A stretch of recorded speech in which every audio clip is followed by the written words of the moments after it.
There's something almost funny about watching Europeans rediscover America in real time. These are people raised around castles, cathedrals, and centuries of cultural confidence, many of whom arrived believing America was loud, young, and overrated. Then the World Cup threw them straight into American life. Not the America of the evening news, but the America of late-night diners, packed fan festivals, immigrant families carrying two flags at once, and strangers asking where they're from. Today, we're breaking down exactly what made people who once mocked America start filming it, debating it, and eventually admitting the real America is far more fascinating than the image they walked in with. For millions of fans, the surprise didn't start at the stadium. It started on the streets. There were 13 FIFA fan festivals across host cities, and they weren't just screens showing soccer. They were outdoor stages, food trucks, flags from every nation flying side by side, and strangers embracing after every goal. After just the first round of matches, those festivals had already pulled in nearly 2 million visitors. A genuine cultural collision of Americans, Mexicans, Brits, Germans, and Brazilians sharing the same public space. Philadelphia proved American culture doesn't only live in its historic landmarks. It lives in cheesesteak lines and street music. Kansas City's Fan Festival, held at the National World War II Museum, became what locals called the front porch of Kansas City. Barbecue smoke, live guitar, and strangers talking like old friends. If the festivals brought American culture onto the streets, the people were what made international fans lower their guard. Many Europeans arrived expecting cold, chaotic airports. What they got instead was a smile, a pointed hand, and the very American question, "Where are you from?" Nearly 50,000 volunteers worked the tournament, at airports, train stations, transit hubs, acting as a living bridge between host cities and visiting fans. Philadelphia alone trained roughly 3,000 volunteers from 26,000 applicants. New York, long labeled cold and unfriendly, surprised fans by stopping to give directions. Atlanta delivered full Southern hospitality, Waffle House, wide smiles, strangers becoming friends within minutes. At the Waffle House for the first time. This looks like a real American breakfast to me. We've got everything. We've got waffles. Whoa. We've got bacon. We've got sausage patties. Let's start off with the bacon, man. That is so crispy. That is so good. Let's try a bit of the hash brown. I didn't know what that was at Yeah, first. this isn't the normal kind of hash brown that I see. Oh my god. Yeah? Oh my god. That's so good. Sausage patty. Let's get a bit of sausage patty with a bit of waffle, I reckon. Uh-oh. Don't you think?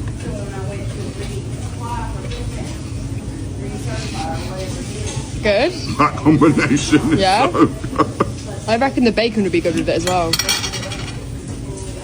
And maybe that was the real surprise. Not that America was perfect, but that in the middle of a tournament this massive, it still knew how to make a stranger feel like they'd come home. Then came the food. European dining is often built around moderation. Modest portions, smaller fridges, frequent grocery runs.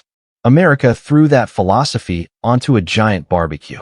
Grill, giant drinks, giant burgers, giant barbecue platters, breakfast plates that looked built for an entire team rather than one traveler.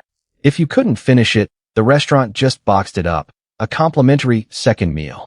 Texas barbecue, Waffle House, Taco Bell, Chipotle, Buffalo Wild Wings. Ordinary American chains suddenly became must-visit destinations for international fans.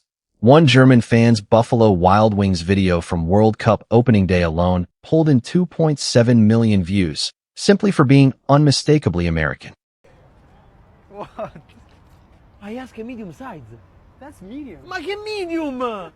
Madonna! My entire family can drink from here for 1 month. So this is a medium size? Yeah. Madonna We're in Santa. Texas. Everything. What is this? Your pancakes you ordered. I ordered one pancake. That's one pancake.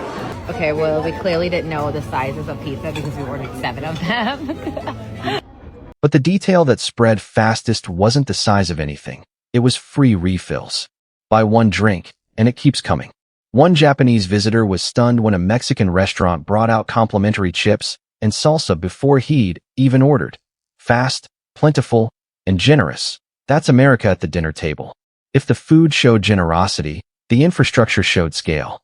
Instead of building around old town squares and train stations, America staged this World Cup with NFL stadiums, major airports, highways, and shuttle systems designed to absorb tens of thousands of people at once.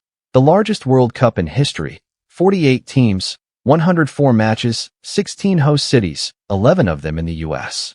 The biggest reversal of expectations happened in Los Angeles, the symbol of American car culture. During the tournament, Union Station became a major transit hub with over 20,000 fans, using buses to reach matches. In some games, seeing more than 52,000 fans move through public transit. America didn't try to copy Europe's transit culture. It proved that scale and organization could manage chaos just as well. There's one shock no map can prepare you for. In Europe, distance is negotiable. Breakfast in one country, dinner in another, a short train ride apart.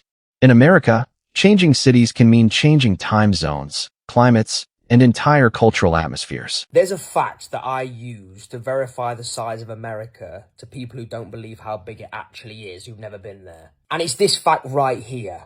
And it blows my mind, and I've been to America. If you now were to drive in Europe across France, Belgium, Netherlands, Germany, Luxembourg, Austria, and Switzerland, so 7 different European countries, and you took the amount of time you drove across them countries in Europe, you still wouldn't make it across Texas. You still wouldn't. How insane is that? The real surprise wasn't the country's size on paper. It was in the ordinary things. A stadium parking lot the size of a neighborhood. A gas station that feels like a supermarket. A single Walmart or Costco that feels like a logistics warehouse.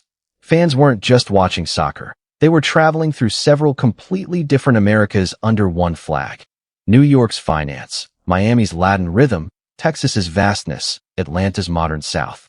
Many fans arrived expecting endless highways, malls, and soulless suburbs. What they found instead was an America that lives outdoors, in parks, on beaches, at tailgates, and on porches.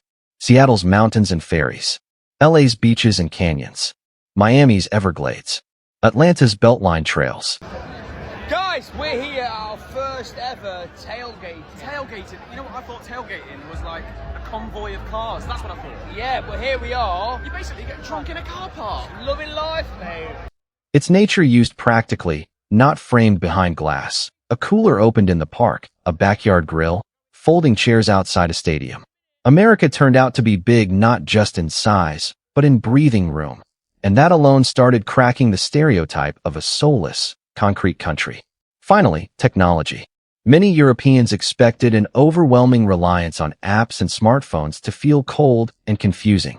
Instead, when tens of thousands of fans needed to find gates, order food, and book rides all at once, that same digital infrastructure, QR codes, mobile wallets, real-time updates, became the reason everything moved as smoothly as it did. From the festivals to the food, the size of the country to the warmth of total strangers, this World Cup didn't just showcase American soccer. It rewrote what millions of Europeans thought they knew about America itself.